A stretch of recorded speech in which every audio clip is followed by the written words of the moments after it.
Hello and welcome to the Valley Punters preview for yet another Ladbrokes Friday Night Lights. We're turning pink to support the Breast Cancer Network of Australia this Friday. Tommy, it was an excellent launch on Friday night, and if punters listen to you, they should have some cash out of the Moya.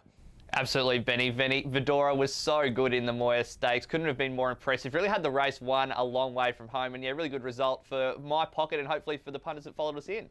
Rightio, we'll take a look at these quaddie races here on Friday night. The first of them is the Quest Moonee Valley Handicap over the 1200. Who did you like, Tommy?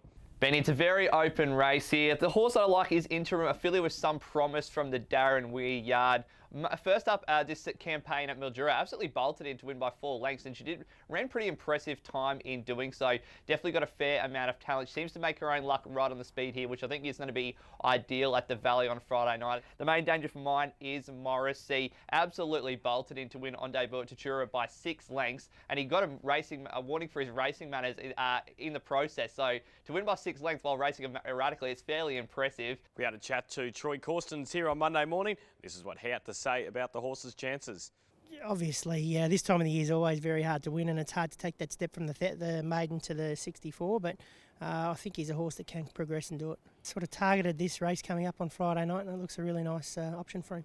Race number 6, Tommy, is the Catnars Jewellers Handicap, and Phil the Flute has come up favourite with Ladbrokes. Has been dominant at its last 2 starts, but I thought it was rock bottom odds. I think there's plenty of pace in this race on Friday night, and I was going with number 3, which is called Altar Stella, who's a horse from the Nick Smart stable. Ran first up in a good race in Adelaide in Stakes Company and wasn't beaten far. He's at winning over 1,000 metres at Sandown earlier last campaign.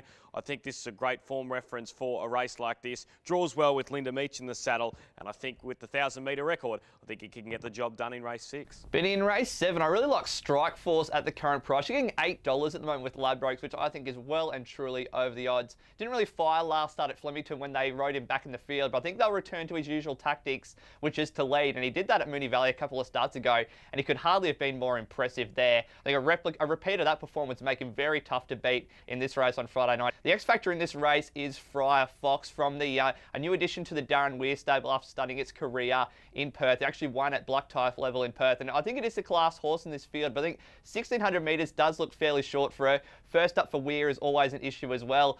The tricky end to the program, Tommy, is the 1-print handicap, and I think Bad Wolf is an interesting runner, Lloyd Kennewell, so he obviously knows how to get a winner around the Valley here. I think he's got a strong chance in the last in Bad Wolf on Friday night. But the horse I was landing to was Double the Magic. I couldn't believe the price you were getting, actually. I think this is a really top chance in the last. This is a horse who went to Ballarat last campaign and absolutely bolted in, as you'll see here. It's had 2 runs back for the Weir stable. Third up, steps up to the mile now. Barrier 2 for Ethan Brown. Ticks all the boxes for me in the lucky last. Tommy, from a quaddie perspective, what are we doing? Benny, I'm going fairly wide in the first leg here, race 5. Obviously, as I said earlier, number 9, Morrissey, and number 11, Interim, 2 really progressive horses, and Miss Skeptical. I've also thrown in number 13, Our Sea Goddess. Race number 6, I was putting in number 2, Sister Kitty Mac, has a good record around the Valley, so was happy to include number 3, Altar Stella, for the reasons outlined. I think for Phil the Flute has to go in, even though I think it's rock bottom odds, and if the Emergency Ultra Smart gets a run, it would need to go in as well. Benny, race 7, just the 3 horses here. The 2 I already mentioned in the form of Strike Force and Friar Fox. The other one that I throw in is number 5, Spider. Horse that doesn't win out of turn, but 2 starts since arriving in Australia after starting its career in New Zealand have been really good. The lucky last, the 1-print handicap. I wanted to go fairly wide here. I wanted to have the 1 on my side, as well as number 3, Silent Command.